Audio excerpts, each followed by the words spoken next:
Hi മക്കളെ, എല്ലാവർക്കും സുഖമല്ലേ?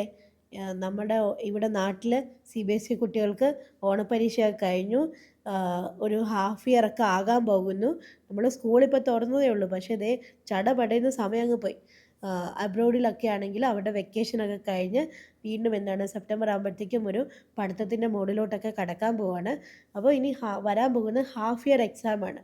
ഹാഫ് ഇയർ ഇനി അടുത്ത് കഴിഞ്ഞു. അപ്പോൾ ഹാഫ് ഇയറിന് 95+ മാർക്ക് സ്കോർ ചെയ്യണമെങ്കിൽ എന്തൊക്കെ കാര്യങ്ങൾ വേണം എന്നുള്ളത് നമുക്ക് നോക്കാം. അതിലൊന്നാമത്തേന്ന് പറയുന്നത്, നിങ്ങൾ വീണ്ടും പഠിക്കാൻ തുടങ്ങുമ്പോഴത്തേക്കും എല്ലാ സബ്ജക്റ്റുകളും നിങ്ങൾക്ക് പഠിക്കാനുള്ള എല്ലാ സബ്ജക്റ്റുകളും ഒന്ന് എഴുതി വയ്ക്കുക. എഴുതി വെച്ചിട്ട് നിങ്ങൾക്ക് ഏറ്റവും നന്നായിട്ട് അറിയാവുന്ന സബ്ജക്റ്റ് ഏതാണെന്നുള്ളത് നിങ്ങൾക്ക് ഇഷ്ടമുള്ള ബ്ലൂവിലോ വല്ലോ ഒന്ന് മാർക്ക് ചെയ്ത് വയ്ക്കുക. പിന്നെ അത്ര അറിയാൻ മേലാത്ത സബ്ജക്റ്റ് ഉണ്ടെങ്കിൽ അതൊരു യെല്ലോ കളറിലോ വല്ലതും മാർക്ക് ചെയ്യുക. പിന്നെ തീരെ അറിയാത്ത സബ്ജക്റ്റ് ഉണ്ടെങ്കിൽ അത് നിങ്ങളൊരു റെഡ് കളറിൽ വല്ലോ ഒന്ന് മാർക്ക് ചെയ്യുക. എന്നിട്ട് നിങ്ങൾ ചെയ്യേണ്ടത്, ഹാഫ് ഇയർ എക്സാമിൻ്റെ ടൈം ടേബിൾ വന്നിട്ടുണ്ടെങ്കിൽ എക്സാമിൽ നിന്ന് തുടങ്ങുക. അതായത് റിവേഴ്സ് സ്ട്രാറ്റജി. നിങ്ങൾ എക്സാമിൻ്റെ ഡേറ്റ് ബ്ലോക്ക് ചെയ്ത് വെച്ചിട്ട് പിന്നെ പുറകോട്ട് പഠിക്കുക.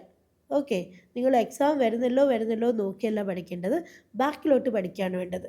അപ്പോൾ അങ്ങനെ പഠിക്കുമ്പോഴത്തേക്ക് നിങ്ങൾക്ക് എക്സാം ഡേറ്റ് ആകുമ്പോഴത്തേക്ക് ഓൾമോസ്റ്റ് എല്ലാം കറക്റ്റായിട്ട് പഠിക്കാൻ പറ്റും. പിന്നെ അടുത്ത വരുന്നത്, നിങ്ങൾ പവർ ബ്രേക്കുകൾ കൊടുക്കണം.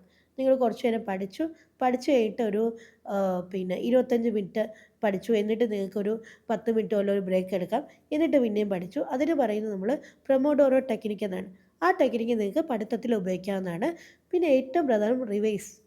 നിങ്ങൾ റിവൈസ് റീകോൾ എന്ന് പറയുന്നത് മസ്റ്റായിട്ട് ഫോളോ ചെയ്യണം. പുസ്തകം വായിച്ചു, പഠിച്ചു, അടച്ചു വെച്ചു, എന്നിട്ട് തന്നെത്താനെ പറഞ്ഞു നോക്കണം, മനസ്സിൽ പറഞ്ഞു നോക്കണം. പറഞ്ഞു നോക്കിയിട്ട് അത് മനസ്സിൽ വരുന്നില്ല എന്നുണ്ടെങ്കിൽ വീണ്ടും എടുത്ത് വായിക്കുക, പിന്നെയും പറഞ്ഞു നോക്കുക. ആ ഒരു ടെക്നിക്ക് നിങ്ങൾ പ്രാക്ടീസ് ചെയ്യണം. പിന്നെ question paper, previous year question paper മസ്റ്റായിട്ട് നിങ്ങൾ പ്രാക്ടീസ് ചെയ്യണം. എന്നാൽ മാത്രമേ നിങ്ങൾക്ക് വിചാരിക്കുന്ന റിസൾട്ട് കിട്ടാൻ പറ്റത്തുള്ളൂ. എന്നാലേ നിങ്ങൾക്ക് ക്വസ്റ്റ്യൻ്റെ ഒരു മോഡലും കാര്യങ്ങളൊക്കെ മനസ്സിലാകത്തുള്ളൂ. അടുത്ത് വരുന്നത്, നിങ്ങൾ ഈ പറയുന്ന കാര്യങ്ങൾ കൃത്യമായിട്ട് നിങ്ങളുടെ മനസ്സിലൊന്ന് വിഷ്വലൈസ് ചെയ്യണം. അതായത് നിങ്ങൾ അയ്യോ പരീക്ഷയ്ക്ക് തോറ്റുപോകുമോ അങ്ങനെയല്ല വിചാരിക്കേണ്ടത്.